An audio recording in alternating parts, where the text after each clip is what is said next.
સતત ચર્ચામાં રહેતા ડેડિયાપાડાના ધારાસભ્ય ચૈતર વસાવા સહિત 13 લોકો પર પોલીસ ફરિયાદ થઈ છે અને જાતે પીઆઈ ફરિયાદી બન્યા છે। તારીખ 3ના રોજ વિવિધ પ્રશ્નોને લઈને રાજપારડીથી ઝઘડિયા જન આક્રોશ પદયાત્રાનું આયોજન કરવામાં આવ્યું હતું। પરવાનગી ન લેતા ચૈતર વસાવા સહિત 13 લોકો સામે ફરિયાદ નોંધાઈ છે। ફરિયાદ નોંધાતા ચૈતર વસાવાએ અમારા સહયોગી સુનિલ સાથેની વાતચીતમાં શું કહ્યું આવો સાંભળીએ।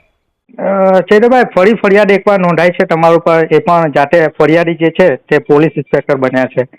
આજની તારીખમાં માનો કે અમે 3 ડિસેમ્બરના રોજ પદયાત્રા કરી ત્યારે કોઈ ચૂંટણીની જાહેરનામું નહોતું કે કોઈ કલેક્ટરનું જાહેરનામું નહોતું, બરાબર। અને આ પદયાત્રા જેવી સામાન્ય બાબતોમાં પણ અમે છતાંય 30/11/2024ના રોજ કલેક્ટર શ્રી ભરૂચ અને એસપી શ્રી ભરૂચને લેખિતમાં જાણ કરી છે અને પ્રાંત અધિકારી શ્રી ઝઘડિયા પર પરવાનગી પણ માંગી છે।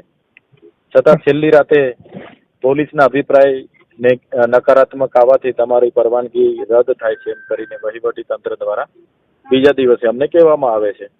ત્યારે જે રજૂઆતો અમારી હતી, જેમ કે રેતીની ગેરકાયદેસર લીજો ચાલે છે, સિલિકા પ્લાન્ટો ચાલે છે, કોરી કરસરો ચાલે છે, જેના કારણે અહીંના રસ્તાઓ, ઓવરલેડ ટ્રકો અનેક લોકોને ભોગ બનાવે છે, કચડી નાખે છે, એનું દૂષણ, રજકણો, હવા બધું ઉડે છે, લોકોનો અનેક રોગોના લોકો સામનો કરી રહ્યા છે।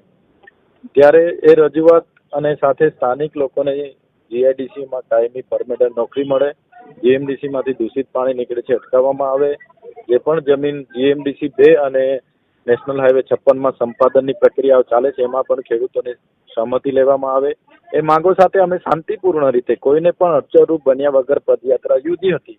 પ્રાંત અધિકારીને રજૂઆતો કરી હતી। તો જે રીતે જનતાનો પ્રતિસાદ મળી રહ્યો છે એને જોઈને આ સરકાર અને એના શાસક પક્ષના નેતાઓ ગભરાયેલા છે। એ પોલીસનો ઉપયોગ કરીને અમારી પર ખોટા એફઆઈઆર કરે છે। ત્યારે એ સુખમ ગોહિલ કરીના પીઆઈએ પોતે અરજદાર બનીને અમારા પર જ્યારે અરજી કરી છે ત્યારે સુખમ જેવા કેટલાક અધિકારીઓ અહીંથી હપ્તાઓ ઉઘરાવે છે અને ઉચ્ચ અધિકારીઓ સુધી પહોંચાડે છે। એમનો ખૂબ મોટો વહીવટ છે, એના લીધે જ આ ભૂમાફિયાઓને ખનીજ માફિયાઓને બચાવવાના પ્રયાસો થયા છે। ત્યારે એવા જ હપ્તાઓ ઉઘરાવતા પોલીસના 35 જેટલા વિડીયો પણ અમે હમણાં આપીએ છીએ અને એસપીને કહીએ છીએ કે પોલીસ અને એમનામાં પાણી હોય તો એ લોકો પર બી કાર્યવાહી કરે।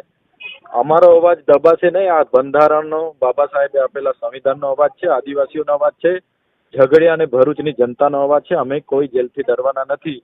એમણે મને જેલમાં નાખવાનો હોય તો જેલમાં નાખી દે। મેં તો કેમ છું, આ એફઆઈઆર કરી છે એ 5 દિવસ માટે તો શું એમણે 5 મહિના માટે જેલમાં નાખી દે। એનાથી અમારો અવાજ નથી દબાવવાનો, અમે લડવાના છે। મારા સહિત છે 13 લોકો આગેવાનો પર ફરિયાદ કરી છે।